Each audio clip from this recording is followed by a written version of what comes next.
In this episode of It's Game Time, I'm going to teach you how to play Mammoth. In Mammoth, players are transforming the barren tundra back into the vibrant Mammoth steppe. They do this by placing octagon and square tiles to grow their flower patches. It's a game for 2 to 4 players and has both the competitive and cooperative version of play. I'll teach you both ways. I'll list the times for each section down in the description. Let's check out the components of the game. Mammoth comes with a bunch of octagon tiles and double-sided square tiles. There are small and large biocycle tokens, animal tokens, baby mammoth tokens, and mammoth figures. It also comes with goal cards, action cards, 2 lab tiles, penalty tokens, and a start player token. These are used for the co-op game, so I will set these aside for now. To set up the game, each player picks a color and takes 18 small biocycle tokens, 12 large biocycle tokens, an animal token, a baby mammoth token, and a mammoth figure of that color.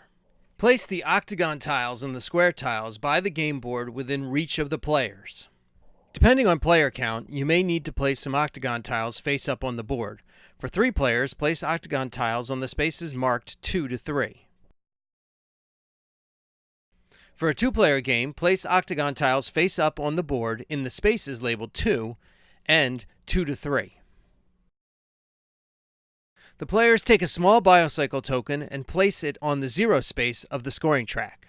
Each player takes a hand of 4 octagon tiles. These tiles are kept secret from the other players. I've set the game up for 3 players. The wooliest player goes first. On the first turn of the game, players will be starting their flower patch by placing a square tile and placing their mammoth on it. If these were my tiles, I would probably start a yellow flower patch. At the start of the game, the square tile can be placed on any empty square space except the center space. After placing a square, I may discard any number of tiles from my hand and draw new ones. I would probably get rid of this tile since it does not have any yellow on it. Here we can see what a 3-player game looks like after the first turns. From now on, your turns consist of playing an octagon tile from your hand or playing an available square tile from the supply. You play these tiles to grow your flower patch or your path. I will talk about the path in a bit. Let's look at an example of playing an octagon tile to grow your flower patch. I want to play this tile. I place it on an available space so that it grows the yellow.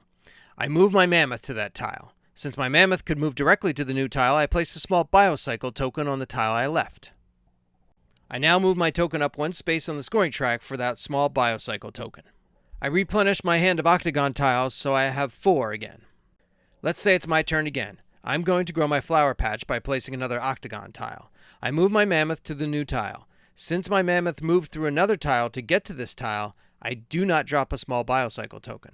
I'm going to claim a path though. Anytime you place a tile, whether it is an octagon or a square, you may place your animal token on a path on that tile to claim that path. My animal will stay there for the rest of the game. Again, I draw a tile to replenish my hand. I drew one that didn't have any yellow on it. I may want to play a square next so I can get rid of the tile without yellow and draw a new one. On my next turn, I place my square tile to grow my path. I do not need to match my flower patch color. I'm going to play a green tile to set up my next turn. Since the tile just grows my path and not my flower patch, I do not move my mammoth or get any biocycle tokens. Now since I played a square tile, I'm going to discard the tile that did not have any yellow on it and draw another tile to bring my hand back to 4. Now I'm going to place an octagon tile to grow my flower patch.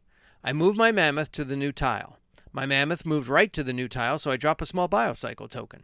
I also grew another flower patch other than mine. When this happens, I place a large biocycle token on the tile in the other color I grew. For the large biocycle token, I move myself up 3 points on the scoring track. There are a few restrictions when placing a tile. A tile cannot be placed so it joins my flower patch with one of another player. I also may not play a tile that connects my path with another player's path.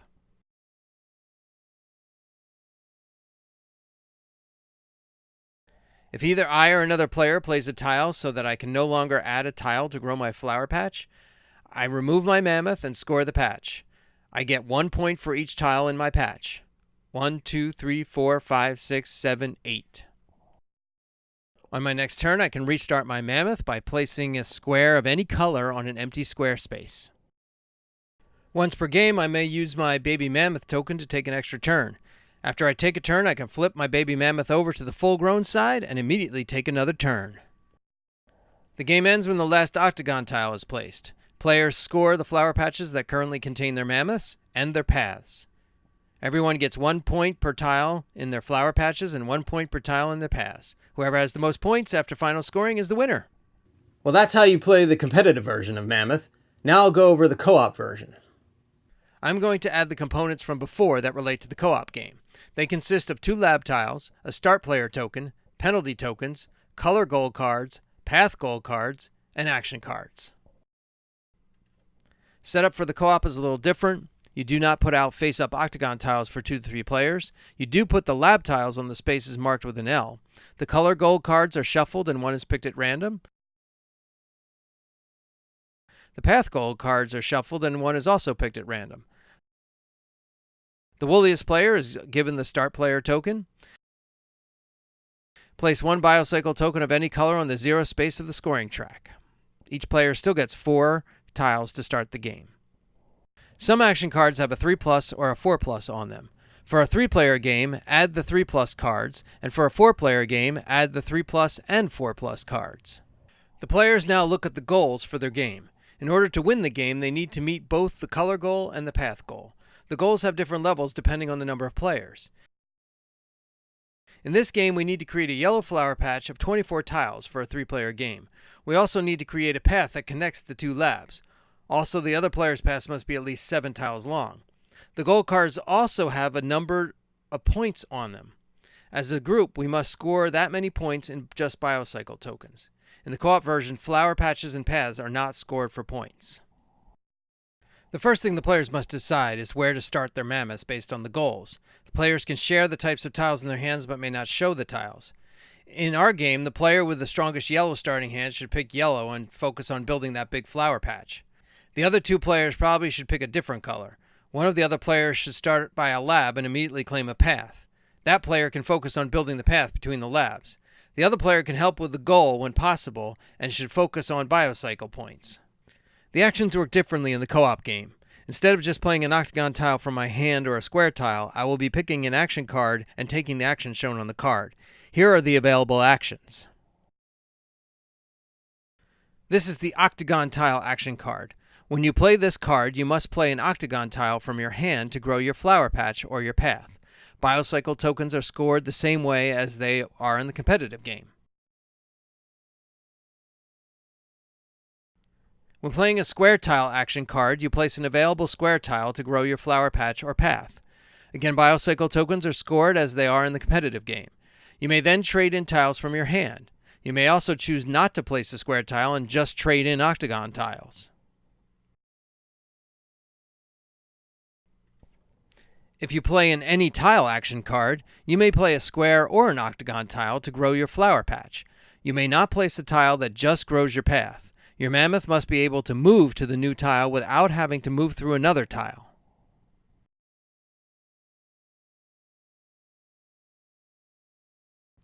The final type of action card is the octagon for another player card. When you play this card, you must play an octagon card to grow another player's flower patch. That player moves his or her mammoth to the new tile and scores biocycle tokens. The co-op version of the game is played in rounds, and each round has 2 parts, a planning phase and an action phase. In the planning phase, the players talk amongst themselves about what action they would like to take this turn. Now, you can't show your tiles, you can't explicitly say what your tiles are, but you can say, well, I'm doing this yellow patch, so I want to get an octagon. I got a good yellow octagon to play. But I could also do an any tile because my mammoth can move to the new tile as well. This person might have also a great yellow tile, nice big fat yellow tile to put on there, so they might want to say, hey, I can play an octagon on another player. The player doing the path is like, well, I'm pretty flexible, I can do anything. So we discuss what actions we want to take. You can also talk about like board stuff. Like, I'm going to start, the guy with the path might be saying, I'm going to work through the middle, so be careful, leave that open for me. The yellow, if I'm playing the yellow patch, trying to build that, I'm like, well, you got to leave me this whole section because we got to get 22 tiles, 24 tiles for the 3-player game of yellow here. So those are the type of things we can do during the planning phase. Then we move to the action phase. During the action phase, there's no discussion between the players. Whoever has the start player token takes cards equal to the number of players plus 1 off the top of the action card deck. In this case, I would take 4 cards since there were 3 players. Remembering the discussion we had during the planning phase, I take the action card I want and place it face up in front of me, and then I pass the cards to the next player. Once all the players have their action cards, we now play them in turn order. So I have an octagon card, so I'm going to play my octagon and then move my mammoth and then get a biocycle token. The next player has an any tile card, so he's going to play an octagon and then move his mammoth, get his biocycle token, and then place his animal to claim the path. The last player has a play an octagon on another player card. Now, as the tiles are being played, there's no discussion until you see the tile. Then players can say, oh, wait, why don't you turn it this way? That would be better. The player whose flower patch was grown moves his mammoth and gets biocycle tokens as usual. So after the action phase ends, we go to another round. The start player token is passed to the next player, and we have another planning phase. So we all talk about what actions we want to take this time. Maybe looking at my tiles, I decide I want a square tile this time because I want to trade in. This person's flexible. This person wants a square as well. We all decide, have that same kind of discussion. Again, we could talk about the board. So let's be careful about this path getting cut off. And once we do that, we take another action phase, and then a game goes on, round after round, planning, action, until we may meet our goals. If we do, let's say we get our 24 tile yellow patch and we got our labs connected together, we still have to score, make sure we had these biocycle points of I think about 66 points. And if we did all that, we win the game. But if we couldn't accomplish that by the time the last octagon tile has to be played, we lose the game. So now you know how to play the competitive version of Mammoth and the cooperative version of Mammoth.